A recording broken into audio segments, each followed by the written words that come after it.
This one is about to be personal. In 2021, I started working on a passion project, finding my mental health in Jamaica. That was also the year where I met my therapist, and little did I know that I would be put on a path to working on and healing from my own personal traumas. The truth is, I shot this video where I did therapy on camera with my therapist for content. Not that I didn't care about mental health, but simply because I wanted to show you, my audience, what therapy is like, for those of you who may not know. I learned some things about myself, and I know I had to take a while and step away from YouTube. Some of you may be wondering, why hasn't Yaadman uploaded new content in a long time? Well, this is the reason. Because I needed to work on myself. Because the reality is, I had to learn how to prioritize myself. Because even some people you out there in the audience, and even my own country, may not care about mental health, but I do. I had to care about my own mental health. Jamaica will give us a laughable excuse. Pick little days to market mental health campaigns and give us a freaking wellness bench.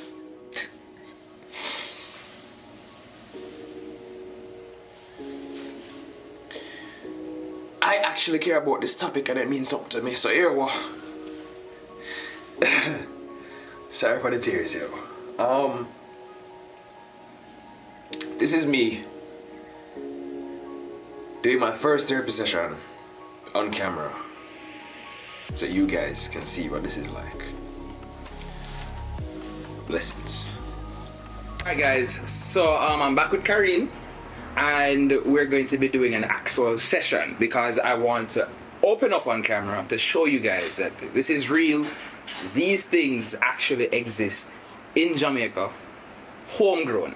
Alright, so my dear, take it away. Okay, so hello again. Hello. I know that you're new to this, so I'll tell you what I would do with a regular client. I know that confidentiality is something that we pride on, but it's being taped, so I know that it will be out there. Okay, so what I would usually say to my clients is, the confidentiality statement, anything that's said between us will be kept confidential unless you disclose you want to harm yourself, harm somebody else, child abuse, money laundering, terrorism, those kind of things. Correct. Yes, so we have 50 minutes between ourselves. If there's anything you want to know about me before we begin, don't hesitate to ask. Okay. If not, tell me about yourself, what brought you here, and what your expectations are of this session. Okay, well, before I'd like to ask you, because there's a point in my life where I was actually, curious in the field of psychology. What brought you into this field? I think the field kind of chose me because I started off as a, going to England, not having an idea of what I want to do, but always remembering that my friends say that, oh, you're a good listener, I feel comfortable with you, blah, blah, blah, blah. And then I just said, okay, let me try something called counseling. So I trained to be a counselor. I did like level 2, loved it, then did level 3, loved it even more. So I pursued my bachelor's in counseling psychology.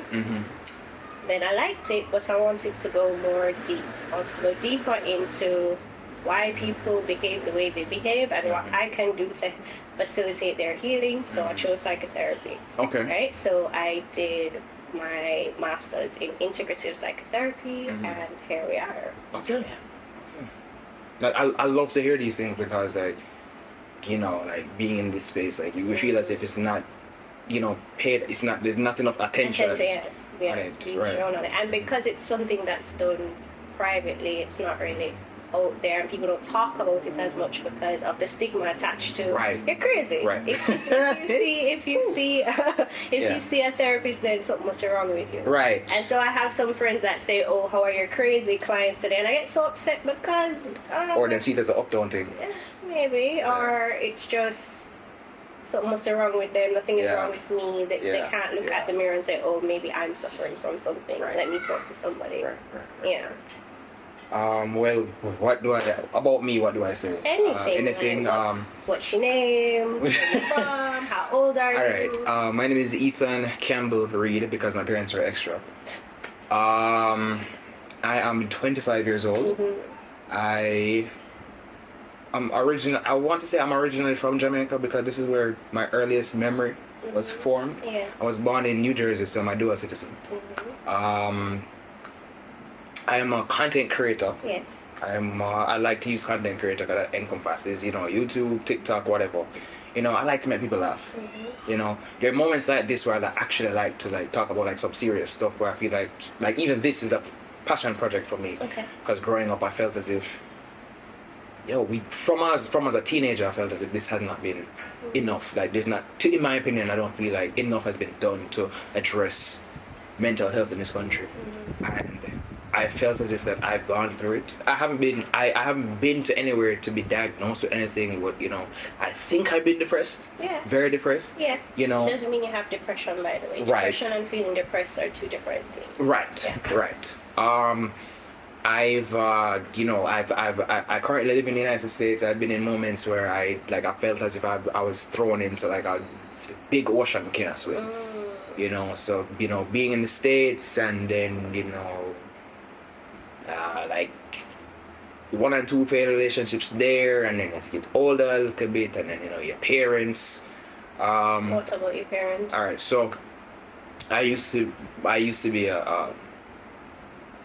in a nuclear family. Mm-hmm. My parents both were divorced before they met each other. Mm-hmm. They have outside children from their previous marriages. The only thing that, even when my parents were together, retroactively looking back, I noticed that my parents had a communication issue. Right? They weren't not the best at communicating. And growing up, I didn't realize this until later on into puberty. I was like, I can't express myself. I realized that if I were to try to express myself, I felt like there's something here. Okay, that makes sense. That was preventing me from speaking. And I think, I don't remember what the catalyst was, but something snapped when I don't remember how old I was, 16, 17, or along those lines. And I'm like, no, I need to talk. And I felt as if two things. One, communication. I need to be better than my parents when it comes to that. What makes you have to be better than your parents? Because I feel as if part of why my parents' relationship failed was because of lack of communication. So what does communication mean to you? As little as planning something with your friends. This time, boom, boom, boom, boom. To as serious as you're in a relationship and my girlfriend is doing something that don't make me comfortable, I'm able to talk about this. Or if we have an issue, let's try to figure out what's going on here. Let's try to fix this before it becomes more broken type of thing. And that's where I felt like I was coming from. And growing up, I felt like a lot of the relationships that I've been in have been with women who can't communicate well, or at least some may say not communicate the way that I want to, but I can't read minds. Right. So you subconsciously choose partners who don't communicate. I've noticed that. Yeah. I've done that, and I can't deal with that. What about it can't you deal with? The guessing games. I've literally been asked to read a girl's mind already. Wow. Literally. Okay. So, and I can't do that. What do you think they meant by reading minds? I feel as if I've been in situations where there has been something is wrong. But just like how I had before, how I said that there was something preventing me, there was a lump in my throat, I don't think that they have been able to get over that. So for me, I am completely fine just saying what's on my mind.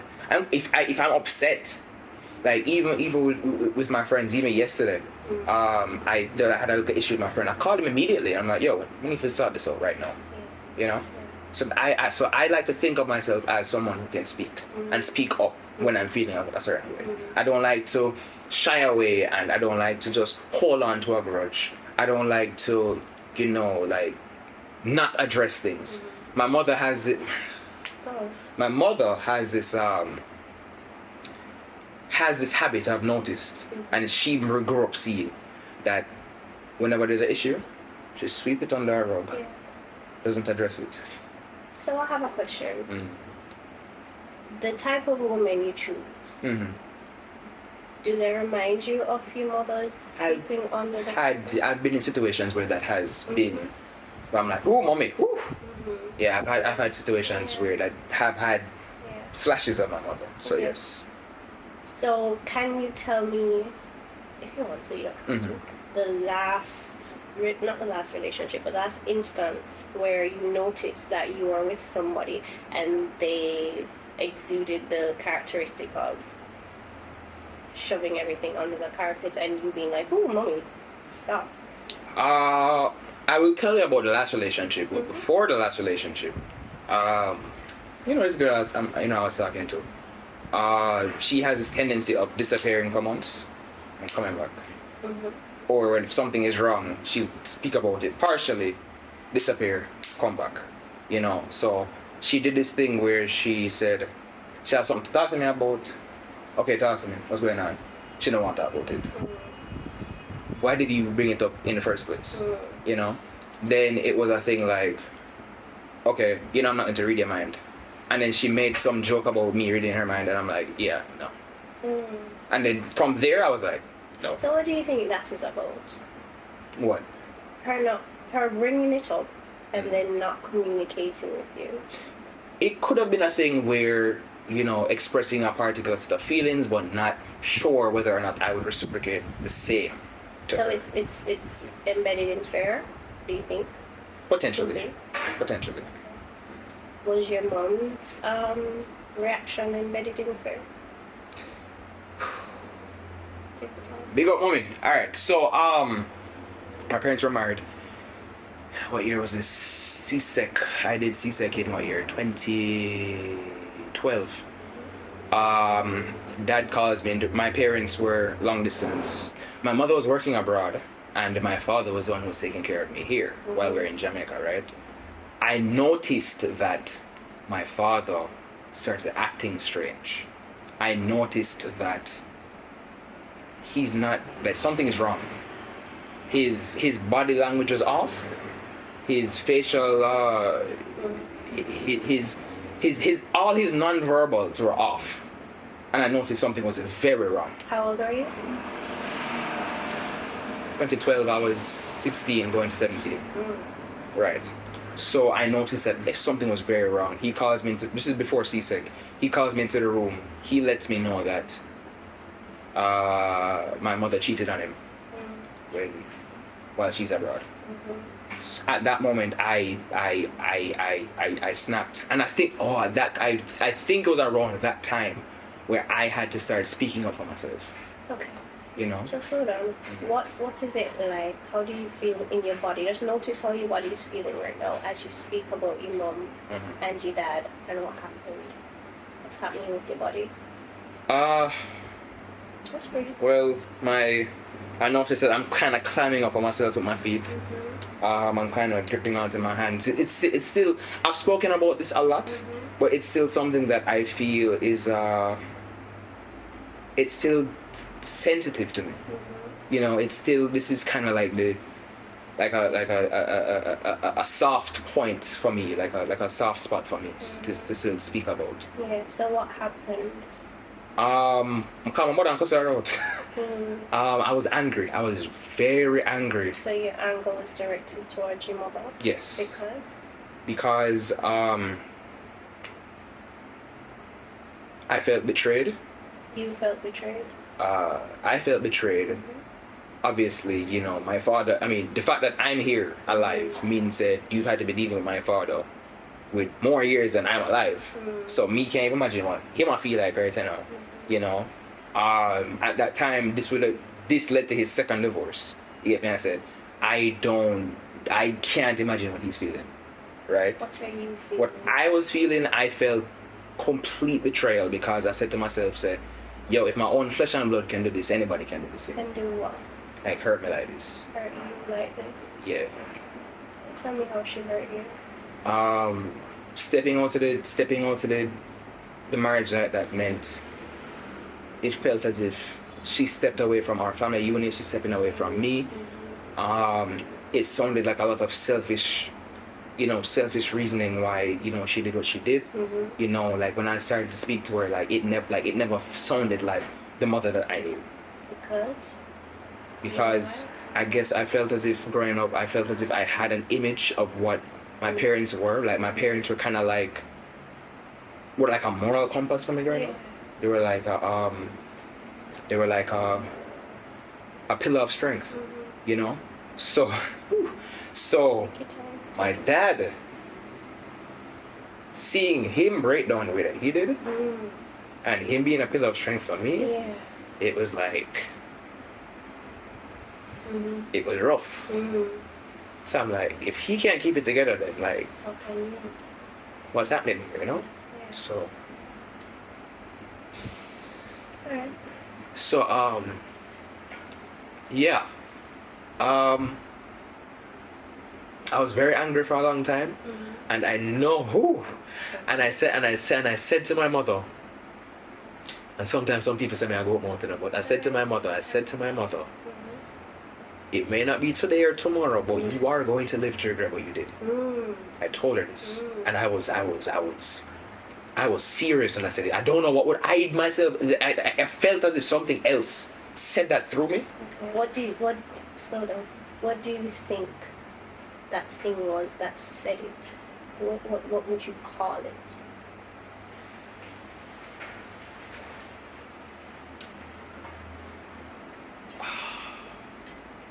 I don't know. It's like when I'm at a point of, I guess, intense emotion. It could be any emotion. Just intense emotion. It's like I just say things very raw. What do you think that is?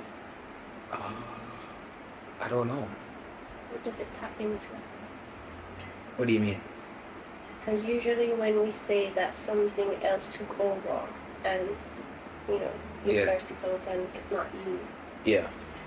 Again, it's like an out-of-body experience that is rooted in something else. It can be anger, it can be hurt, it can be, the real you showing its face. Yeah. So. But the thing is, even though it came from a place of anger, it was, in that moment, I said it while I was angry, but I saw it clear. It was like focus clarity, if that makes sense. I saw what I said wasn't out of spite. Like I saw it, and it did happen. What happened? 2 years later, I get a call from my aunt, her sister. This is in 2014, that my mother was admitted into a psych ward. And that she was diagnosed with depression and some other things. And since then, she has been a shell of her former self. And I remember the day that she got admitted, she called me, and it was very weird. It was in April of 2014 when she called me. And she called me and she was like, yo, I'm sorry for making your life a mess. And for 2 weeks, I didn't hear from her after that. I said, what happened? Trying to call her, no answer. Aunt told me that she was admitted into a psych ward. My mother used to have dreadlocks, and they had to cut it off because she couldn't maintain it anymore. And since then till now, for 7 years now, she's just been just like a shell of what she used to be. What do you think of her? When I re-entered her space, I noticed that she still had pictures of she and my father around. And I remember when she got out of the hospital, she came to me and she asked me, how did I know it was going to happen? Because she remembered what I said in 2012.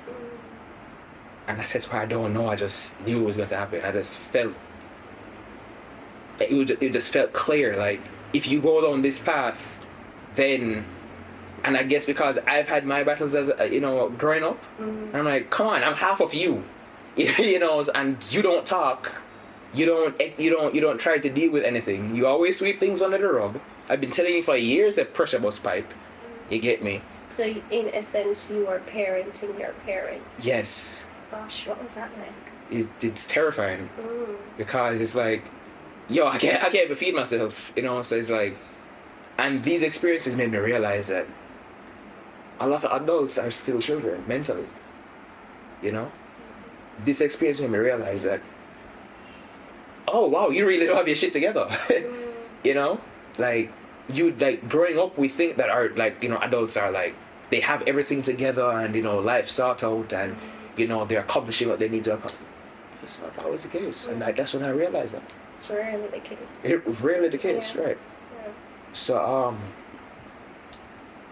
I noticed that from she not speaking and she always deflected. From as little I noticed that my mother deflected. When I tried to ask her something was wrong, are you okay? Deflect. How come? I don't know. Do you know her story? I don't think I know all of her story. Have you asked her about her story? I have, but it's one of those things. No, it's easier for me to speak to her because she no longer deflects as much because she realizes that I have insight into her mind. Because then deflect, sweep on the rug. Deflect, sweep on the rug. And because she's like that, you have tried your best not to you actually go to the other end of it by just expressing. Yes. In hopes that you never become the sweeper. Right. So what's that like? I guess it goes into my work because I like to be expressive. I like to express my emotion. Whether I'm excited, whether I'm, when I'm angry, I don't like. No, for my father. My father is the one who is when he's angry. You said when you're angry. All right. When I'm angry, I like to focus why I'm angry. So I don't like to take out my anger on people who don't deserve it. So right? People deserve your anger. Some people deserve your anger. If someone is the cause of my anger, I'm not going to take that someone's cause and apply it to someone else who didn't cause it. If that makes sense. If you made me angry, I would like to speak to you about why you made me angry. I don't want to take it out on another individual. My father is like that. And I noticed that from Ozzy. And I remember... Thank you. Yeah, carry on. Thank you. I remember when I was younger, I snapped at my dad and I was scared when I snapped at him. Because it was another moment, like when I was angry at my mother and I snapped at her and I told her what I did, there was another moment like that. But this was much younger. I was probably about 14 with my father. He was angry at me and he was shouting at me in the car. And I noticed, like, you're not mad with me. And I snapped on my Jamaican father. I said, yo, calm down yourself. Because you're not mad with me. And people that will piss you off at work, don't take it up on me. And then there was like a 5-minute pause. And I was like, wait, what just happened? And then he was like, I'm sorry. And I'm like, wait, what just happened? So you made your father take accountability. Yes. For his emotions. Yes. And at a young age, and the fact that he was able to apologize to me, I noticed, I was like, whoa, what just happened? So like, with my dad now, I know that when it comes to expressing emotion, I have to be careful and I can't just be throwing it around. Because till this day, he's still guilty of doing that. And sometimes I'm the only person who can speak to him. Like, yeah, you need to calm down. Like, why are you upset? So again, you're parenting your parents. Yes. That's heavy. Yes. So who parents you? I've had to learn how to be introspective. Tell me more about that. I've had to learn how to look into myself and try my very best to be objective. So look into myself and say, youth, what is wrong? why are you not? Why you think you're upset? Why are you upset? Sometimes I have to look in the mirror and talk to myself about this. You know, the last real moment I've had with that was getting over my last breakup. You know, and I'm like, what's wrong with you? Why are you having these nightmares? And I had to look at myself like in the mirror, and again, it's like I start speaking, but I'm on a again, it's not me. I'm speaking like what I did like when I was in Georgia at the time, out of that relationship. Looking in the mirror, I was like, why are you having these nightmares? And then all of a sudden, I'm looking in the mirror, and all of a sudden I'm hearing. It's because every place around this town has some piece of stimulus that reminds you of that girl. Which is why every time you look around this place, this apartment, this town, especially with the fact that you don't have a car, so you can't leave. You are stuck here. And everything is giving you a memory of that girl. And it's not until I was done, I was like, whoa, I need to leave. Right, so like, who parents me? That's a great question. Who looks after me? Who looks after the little boy? The little boy that had to grow up and parent his parents because he saw that he had to be super, super, super hyper vigilant about what's going on. It sounded as if you were the sounding board between your parents, right? And you absorbed all of their energy, you absorbed all of their mess. So for you to even be a boy, be a young man, it wasn't possible because you were looking after two adults. Where is that little boy?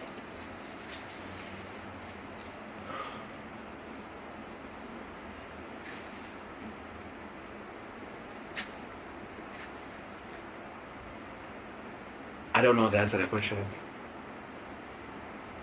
Where is he? Can you see him? I can. Where is he? He's still here?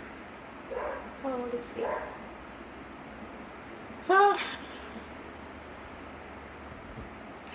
15, 16. What's he doing?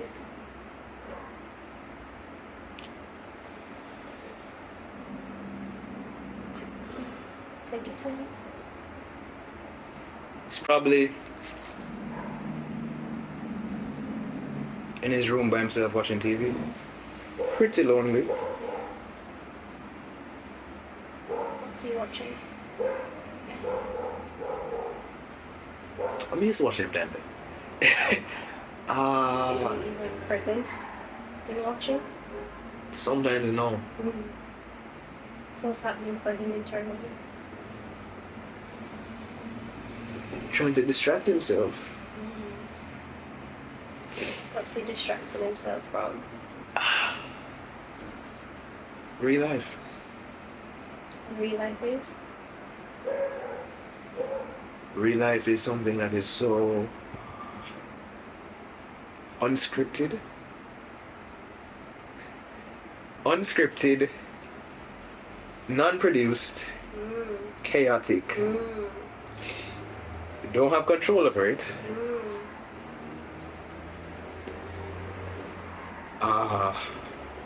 It's interesting you use those terms. Yep. Do you know why you have? Tell me why you have. Just trying to entertain himself in a different, I guess in a different universe that's being portrayed on, whether I'm playing a game or watching TV or something, just trying to fill a hole. What is that hole?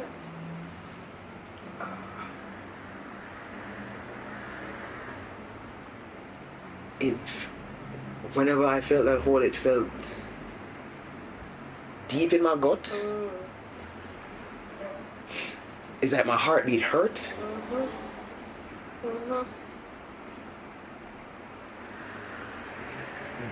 Breaths were heavy. And I knew that it was coming from here. So I was just trying to distract what my eyes were seeing. Distract myself with what I'm listening to. Yeah. You know. So it was lonely. Yeah. He was lonely. He is lonely. Yeah. He's trying to distract himself. Mm-hmm. He's in physical and emotional pain. Mm-hmm. What does that feel like as I say this to you? I feel like right now in this moment. Yeah, it's pretty accurate. It's pretty accurate. What would he have wanted?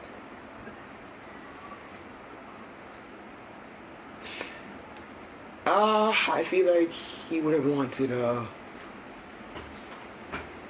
better support system. Being lonely is actually one of my greatest fears, to be honest with you. Like, being lonely in a life, yeah, because it takes me back to there, growing up. Even though I have siblings, I was the youngest one.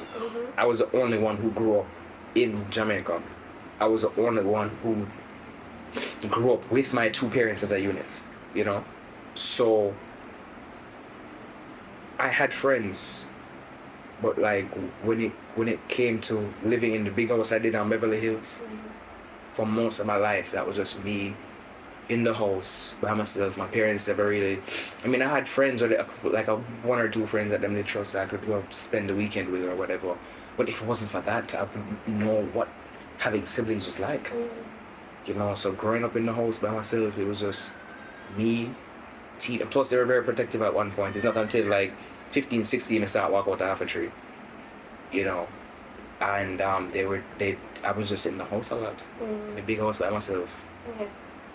Just trying to distract myself From feeling lonely. from feeling lonely. And do you know what the loneliness was? Then I used to be very introverted. I used to be very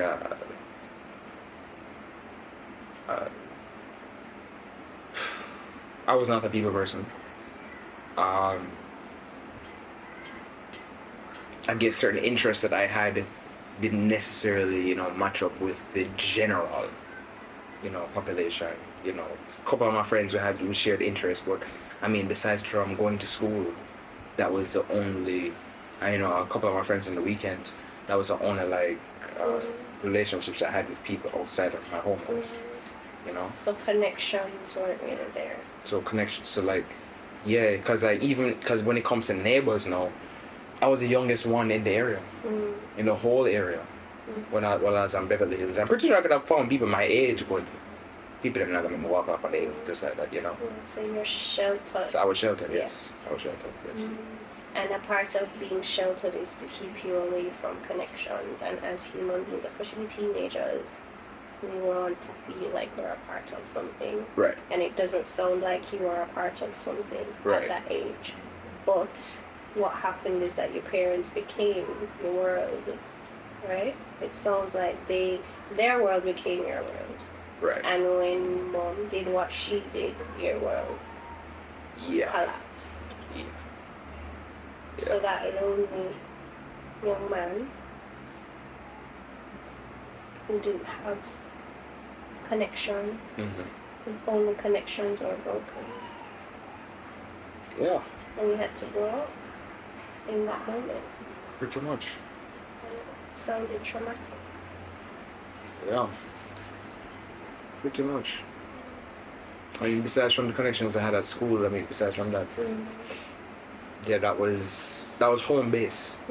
That's where I felt like I can rest my head, I can sleep, I can eat, And then that just felt like it was just even how I saw my environment, things looked different. Say more about that. It's like when my mom was around, I always had a sense of peace. When my father was around, I felt like I had a sense of what's the word? With the two of them together, I felt like I had a sense of protection, I had a sense of peace, I had a sense of okay, everything will be alright. You know? But then, during that moment, that's when I was like, this is not what I thought. This is different. Yeah. You know, this is not what I thought this was. Yeah. So like things looked different. Like the way how I saw the world started looking different. As I said before, if my own flesh and blood can do this, like, you know, anybody can do this. So that's when you told yourself not to trust anyone fully. Can you hear that? At that moment, yes, but I didn't stop trying. Doesn't matter. Yes, but yes. It doesn't matter. But yes. It doesn't matter because in trauma, we make decisions that we're not going to use again. This will never happen to me again, Yes. right? So subconsciously, trust broken by parents. Yeah. The world. Yeah. But because we are, again, human beings, we want connection. But we go into the situation not thinking, I would never trust this person fully.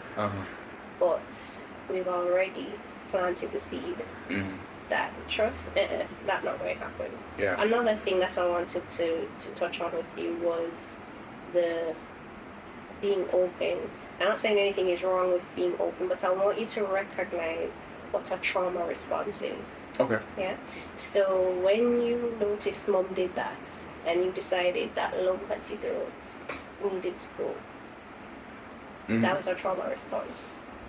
When you started to open up, it is because of your trauma why you did that. Yeah. Not saying it's a bad thing, but when something is built in trauma, then it isn't the most healthy thing to do. Okay. Yeah? Not saying that you're unhealthy or anything. I'm just saying that when you, even with your dad, when you direct where your anger is coming from, that was a trauma response too. So that needs to be dealt with. Yeah. So it can be done in any way. For you, what I want you to do, just hold on for whatever, is for you to write your mom and dad an unsent letter. It's unsent because they're not going to get it. And I want you to be as open and honest and as, you don't have to protect them in the letter, is what I'm saying. Just be open and tell them exactly how you feel. And this was a part of, because you know a lot of people don't speak up because of that lump in your throat. What that lump in your throat means that somewhere in their life, somebody told them to shut up. And if you talk, it's going to pain you. Or I'm going to inflict pain on you, or whatever it is, right? So that lump is their protection. It sounded as if you took your mother's lump. And then when you decided that you don't want to be like her, it was on. And then you became the complete opposite of what she is. What does that sound like? Sounds right. Sounds right. So I want you to just for some healing, write the unsent letters to them. I don't know if you want me to check it out with you or whatever, but I want you to see how your body responds to that. I think I need to write a third letter. Of course, write as many letters as you want. There's a third letter I need to write. Who is that to? An ex. The third letter I need to write. Do we want to go there? We can. Okay. What year was this? Year and a half, 2018 we left. So, 2016. 2016, 17, 18, yeah.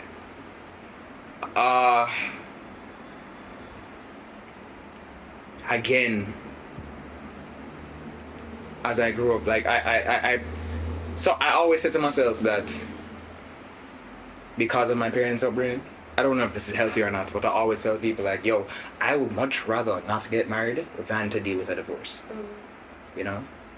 And that's solely because of how my parents were, you know? And when it comes to relationships,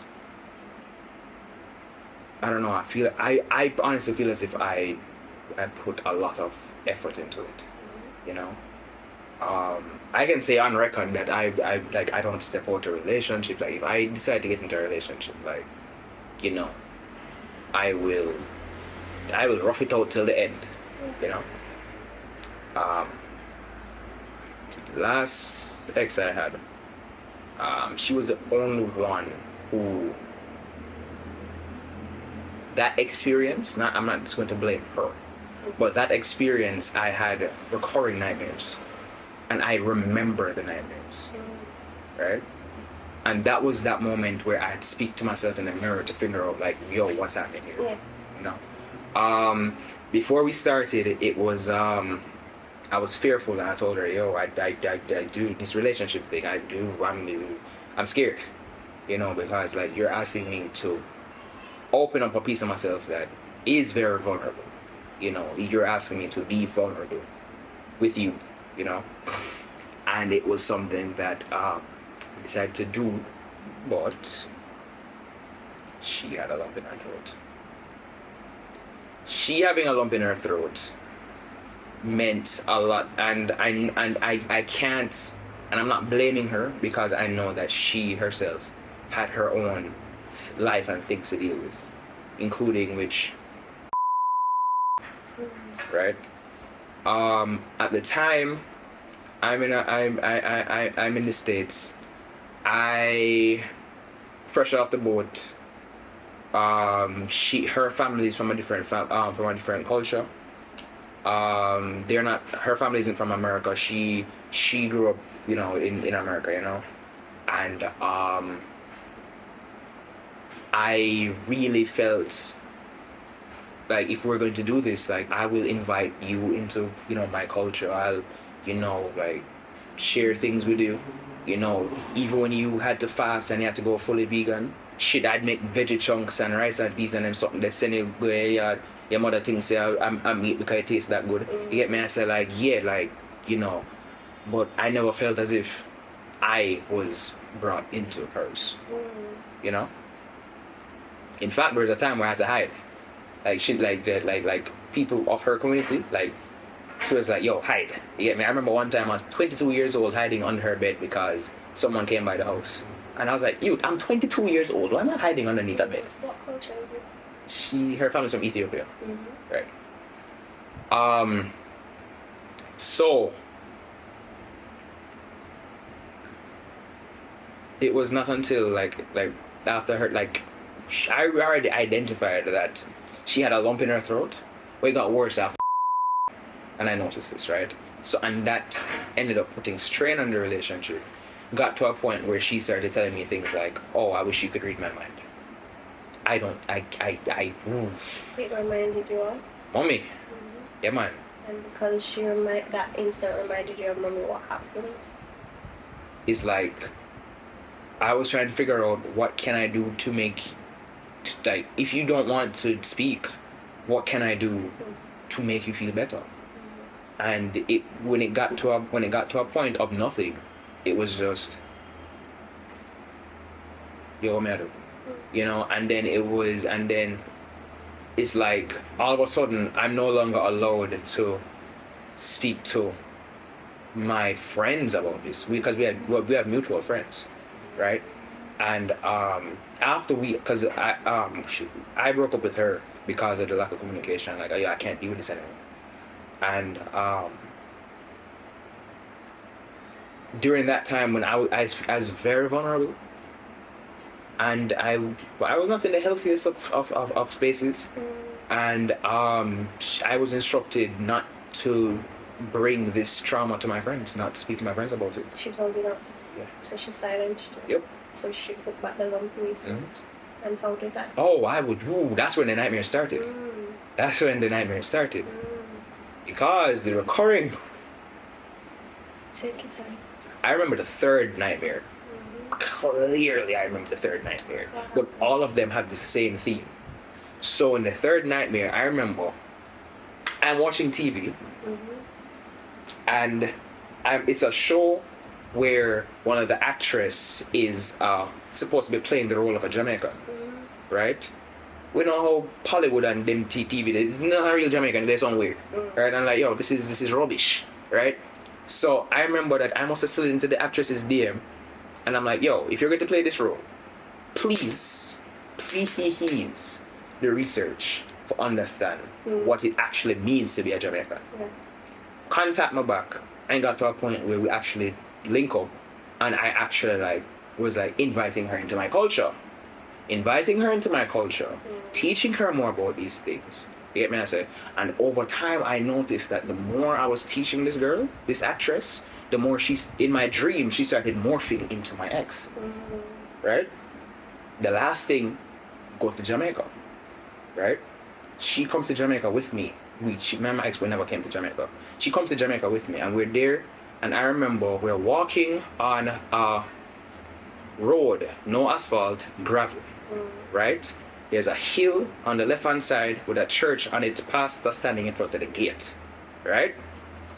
She is walking to my on my left, and we're walking down this gravel path.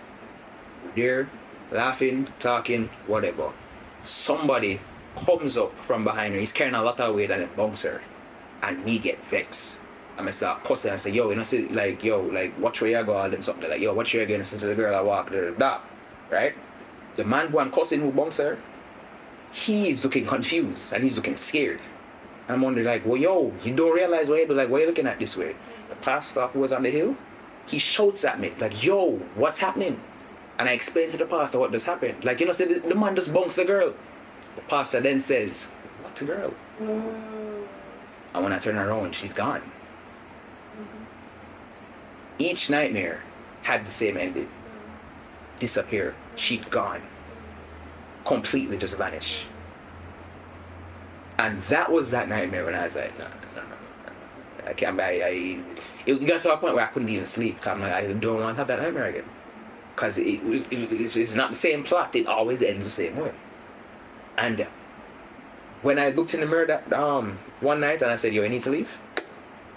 When I did decide to leave, I stopped having the nightmares. So, yeah. What do you think those nightmares meant? To me, when I look back on them, it reminded me of the relationship. Because it was. Yeah. Because you poured your heart and soul, and you're Jamaican-ness, and only a Jamaican will understand what pouring yourself into another culture means. Yeah. You gave so much of you. Yeah. And there was no girl. Yeah, and there was no girl. She disappeared. Yeah. There's no. She was a shell of nothingness. Yeah. Like mom, yeah. Yeah. So. Third letter? Definitely. Third letter. Cool.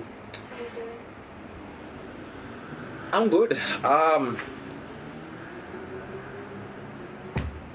Yes. Put on my foot, stop timing up on myself. I'm okay. What does okay mean? What emotion is okay? I mean, I still feel kind of emotionally raw, you know, but I don't know. I think one of my defense mechanisms was to not be shy anymore, if that makes sense, and actually, like, you know, speak up and to, as you said, you really did point that out. I'm not, like, I still am kind of raw, of course, you know, the tears are there, you know, the nose knot is there, you know, but... The feelings are there. Yeah, the feelings are there, definitely. You know, I don't feel... I mean, I've spoken about this a lot, you know.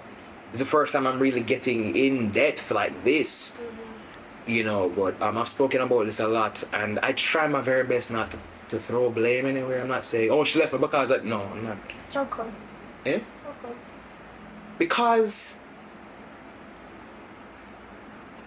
you know, I always tell people that, I always say to myself, I'm like, yo, I know with what I do, it's as a man, let's go there, it's as a man, especially in Jamaica, I feel as if a lot of my worth is dependent on what I'm able to provide. Right? And I did something that some people consider crazy. I stepped away from a lot because I want to be a content creator. I've wanted to do this since high school. When I was in high school and I told my mom that I wanted to do psychology and she told me no because you won't make money doing it, right? When I started seeing the value of what social media could be, from then, early Facebook just start. When I saw YouTube just start, when I saw the value of that, I said, yo, this is so cool. No, it's still stigmatized in the sense where, oh, you want to be a full-time content creator, YouTuber, whatever. During 2018, when I said like, yo, I'm going to quit my job with no subscribers, you know what I mean? Big up the almost 50,000 people who watching me now. Big up the almost 200K on TikTok right now, but that wasn't then. And one of my, we're getting somewhere else now. And one of the things that I noticed was that, well, people don't support talent. They support popularity. They do. And what's it going to take to be accepted by my own people? And especially, the type of content that I do, people people that wonder like, okay, so is this YouTube thing a phase or is he serious? And I know that probably to her it wasn't like the most attractive thing. To my ex. She's about to tell me that. I know. Because I know. Because I know how to fight, have to hustle even harder to feed myself, right? So I know. I started YouTube, and it wasn't until the end of that relationship I could take what I was giving her and put it elsewhere. And that's when my YouTube game changed. After that relationship, that's when YouTube was like, people started recognizing me. At least within this Jamaican Caribbean space, TikTok, again, it's happened in March. Like, I really just started TikTok. March of 2021. And before I even get to TikTok, the pandemic made a lot of people all of a sudden want to start being YouTubers. So now what I do is no longer stigmatized, especially in this space. But during 2018, it wasn't cute. It wasn't cute to be hungry, broke, and a YouTuber. So I understand that. Especially when society says that a man is worth what he's able to provide. Right. So yeah. Again, coming back now, I start TikTok in March. 180 something, I don't know what the number is right now, 180 something thousand followers. I'm like, yo, why are you people here? And to me, that's what's one of the weirdest things for me, because it's mostly international people, like about 78% in the United States. Not no Broward County or Bronx, New York. I'm talking hello from Utah, United States, And then I noticed immediately that all of a sudden I'm getting more Jamaican people, local people coming in, because now them see that happening, And I know that a lot of my struggle came out of finances due to what I do. And I'm trying to do something on social media that will not just pay the bills, but like something that I actually love doing. You know what I mean? My passion, right? So December of 2020, I was not doing well. January 2021, I found cryptocurrency. Financially, I'm a lot better because of cryptocurrency, right? My YouTube was stalling. Mentally, I'm a lot better because TikTok was like, yo, we're gonna feel that, right? So I'm just trying my very best to just maintain and keep growing, But going back to the relationship, I knew that when I did decide to to start doing that, it wasn't the cutest thing. I remember I used to celebrate so hard. I used to celebrate the little wins I got monetized on YouTube. I celebrated that, 10,000. Celebrated that 20, 30, 40. So is the fuel that, and just hear me out, is the fuel that she's no longer here? Is that fuel that keeps you going? Check it out. Check it out.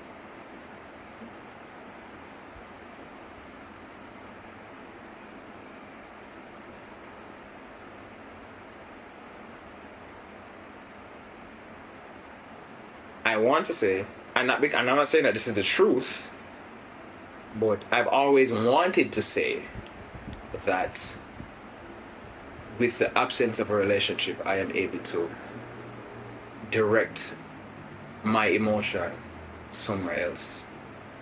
But you may be right. Is she the fuel that's pushing them? Or the absence of her? The absence of her? Potentially. So she's still there. I went back to Georgia in February. I could not go back to the town where I was. So she's still there. We need to heal from that. Alright.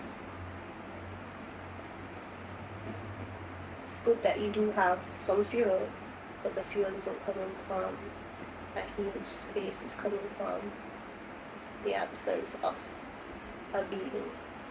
Ah.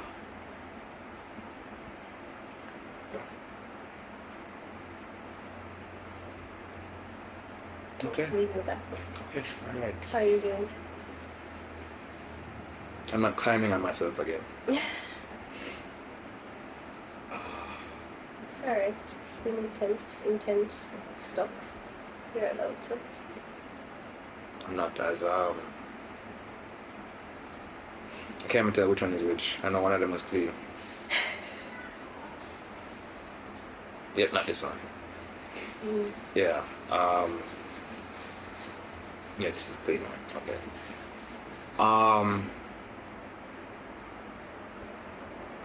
Not as tender as before, but I'm glad I was able to get that out. I'm glad you did too. So is it okay if we leave it there? Yeah. So 3 letters. Yeah. All right. How was that? That I walked into this without expectation. I didn't know how good you were. But I am impressed that you were actually able to hit nails on the head as accurately as you're able to do it.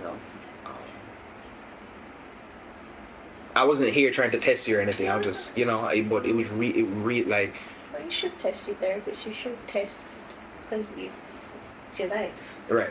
So you want to know what the person can do. Right. So yeah, you really did knock some nails on the head, because even with the ex thing, it was always something I'm like, nope, we're avoiding that one. Nope, not going there. Nope. For years, no. And the thing is, I've had closures with previous exes.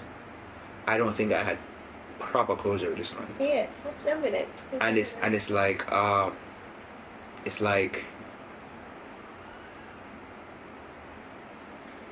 it's almost as if it's one of those things where it's like that closure is out of your own control. Yeah, so you have to create your own. Right. Yeah. Right. Proud of you. Okay. Thank you. You did good. Thank you. I'm going to dread uploading this, but all right.